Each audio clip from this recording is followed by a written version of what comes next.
Suzuki Desire AGS. Sira ang front shock. Oh, right. Sira. Ito yung maingay yun. Dapat to, pag pinires mo, dahan-dahan aangat. Ito ang bilis, oh. Sira na. Ito yung maingay. Papalitan to SGP parts. Ito rin. Shock mount. Papalitan din natin ng bolt. Strut bolt. Hindi dapat itong ginagamit. Ito yung papalit natin, no? Left front shock. Ganito dapat ang taas niyan. Pag pinaba, yan. Tapos tataas ang dahan-dahan. Yan. Hindi kagaya kanina. Isa.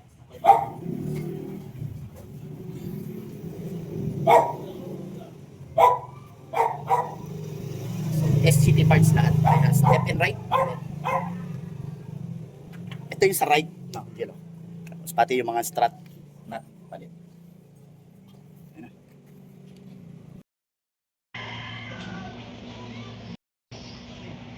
Excessive vibration yan.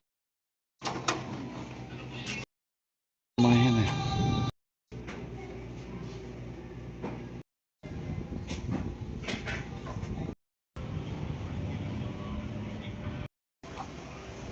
Diba?